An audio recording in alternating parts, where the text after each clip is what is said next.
The river's even lower this week. I don't think I remember Ohio being quite so dry. It hasn't rained in like 3 weeks. But I got something round here. Hopefully it's a silver coin, but I wouldn't be that lucky first thing in the morning here. It's just something round. It's not the right color, I don't think. What is this? Oh, it's round. That's a porcelain door pull from a long time ago. This is an antique vinegar bottle.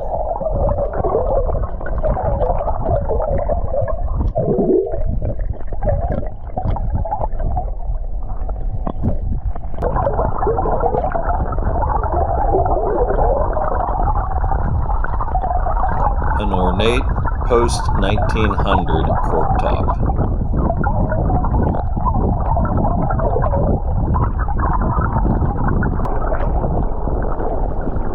Although this bottle doesn't have markings, I'm guessing it's going to be like a ketchup bottle from around 1910 or 1920s.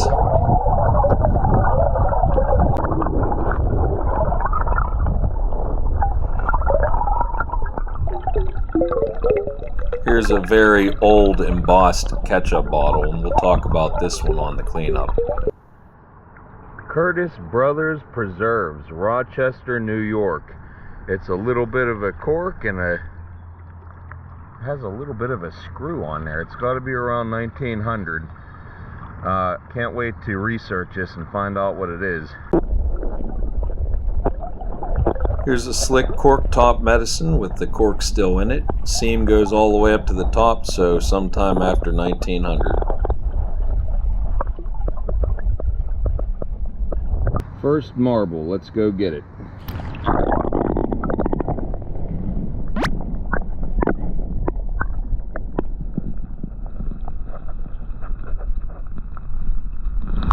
I hate when that happens.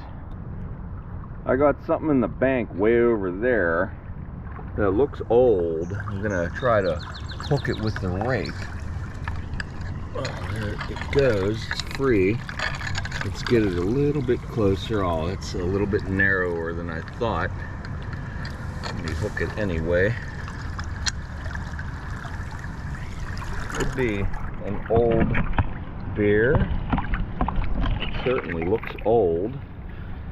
But is the question, is there any company on it? It's a crown top, but it looks like an old crown top, but there's nothing on it. So let's try to do better. Here's this ceramic insulator. Doesn't have any chips on it. Don't know how old it is. Has some markings. I'll bring that with me and we'll look it up. Here's a small brass item.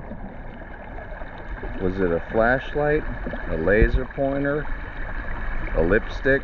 We'll have to look into it. All-purpose mason right here. And if so, what year is it?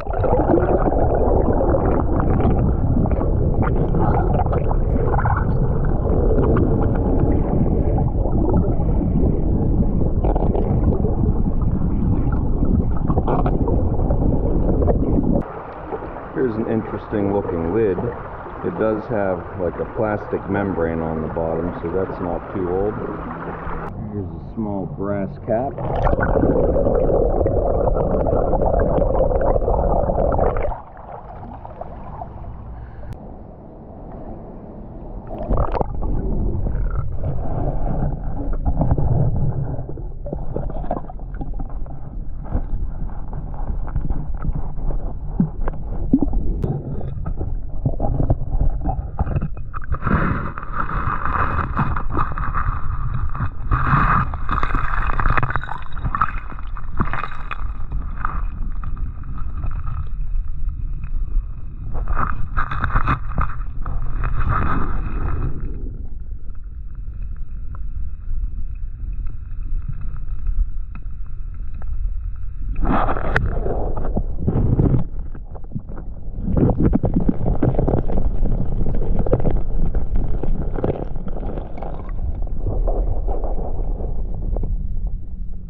Here's a mason I haven't seen. This one has lines embossed around it.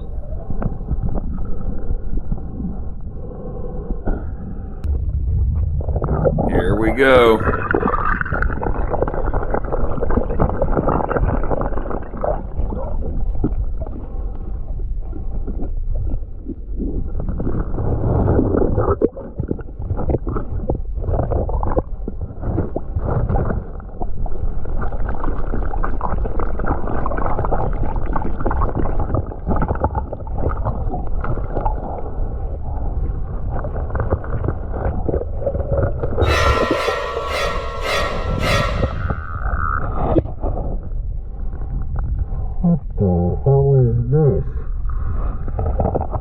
Info on the cleanup.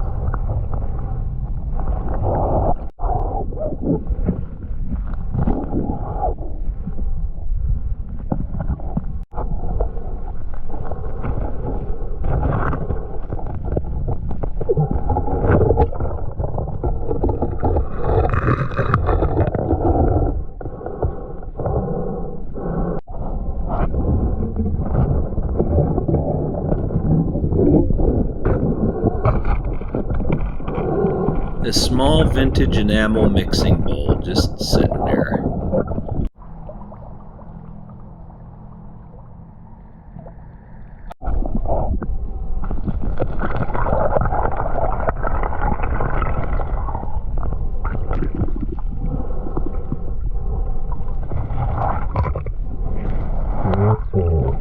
Oh, this could be good. Let's see. Oh yeah. That's good. Let's see what this is. Nothing really. This is a large full quart milk from the Perfection Dairy around the 1920s. If it didn't have that crack on the bottom, this would have been a good addition to the collection. Perfection Dairy. 1 quart.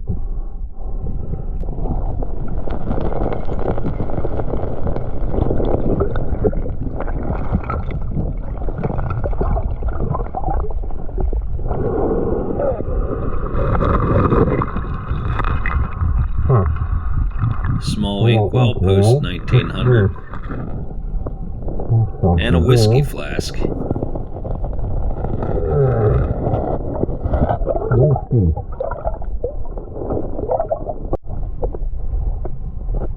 Here's an English-made whistle. Wait until you see this thing on the cleanup, and it does still work.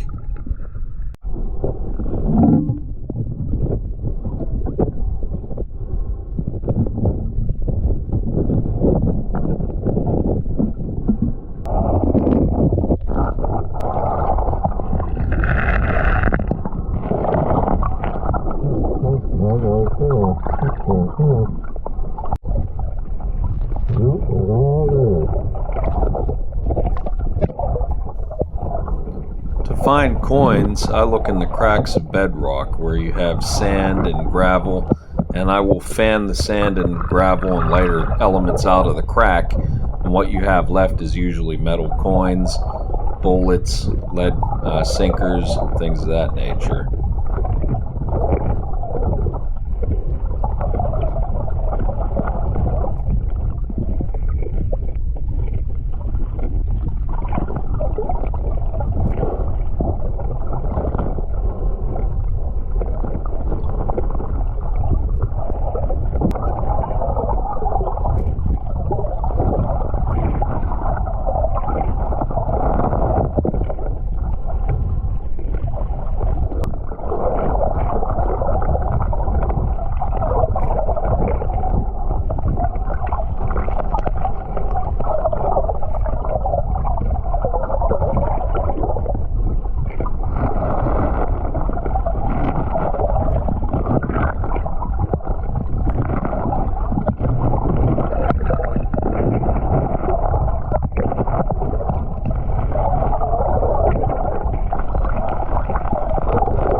I can't carry any more things, so it's time to leave. We'll see you on the cleanup.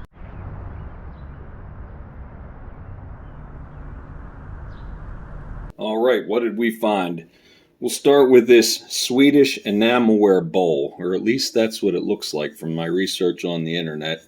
Measuring 6 1/4 by 3 1/2. It's a deeper mixing bowl, probably from the 1950s or earlier. And we have this here. This is probably some kind of ketchup jar or bottle. The seam goes all the way to the top, so it's after 1900. But probably not much after 1900, as the glasswork seems a little primitive with things like this bubble right here. And it looks to be from that era, 1910s maybe.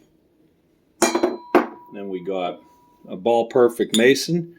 And we always look at the scripting here. There's plenty of information online about dating these things off of how the writing looks.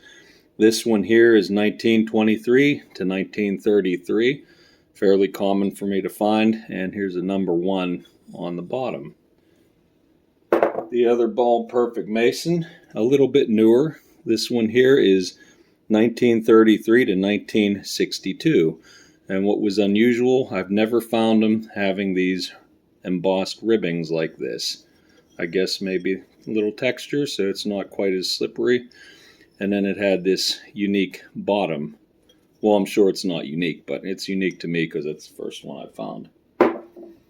Here's a gas cap. Looks like it's made out of brass for either a tractor or an earlier automobile.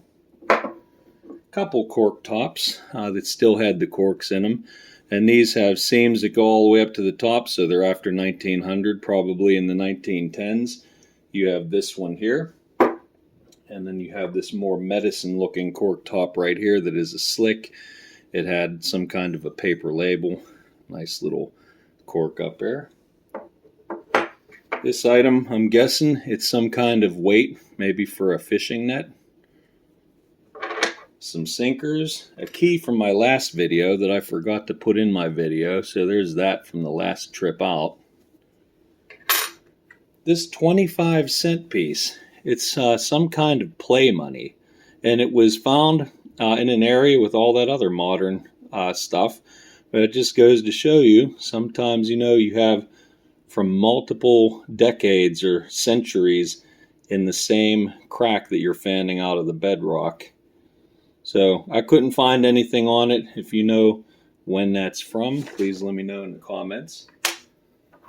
A porcelain door pull, and these things were even used into like World War II and shortly thereafter, so they're pretty common.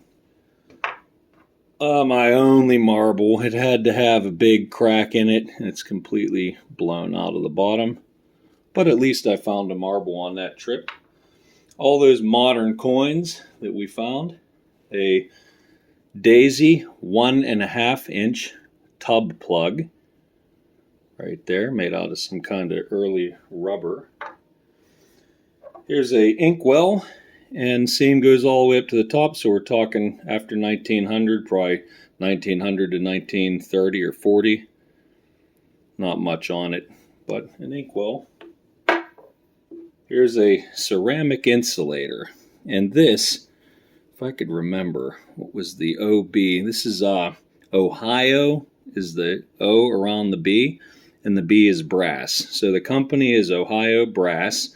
And they made these insulators out of this brown material, porcelain or whatever you want to call it, starting in 1910. So like everything in that area, it all seems to be about the same age. I thought that the coloring on here, like a nice root beer color, pretty appealing to the eye. So we have that. A whiskey flask, probably from 1910 to 1930s somewhere. You have this seam going up here, but there are bubbles and imperfections in this glass. This is 1 pint whiskey, and it would have a nice big paper label on it. Then, let's see. We'll talk about this. This is what I believe to be mouth blown in a mold. And the company on here, this is Curtis Brothers Company Preserves, Rochester, New York. This company started in 1868, and you see this big clear area right here. That's where a paper label would be, and it would say Blue Label Ketchup. This specific type of ketchup is said to have appeared in ads starting in 1890. And by looking at this nice thick mold seams on each side, they actually stick out. You could feel them. And then the mold line stops right about here.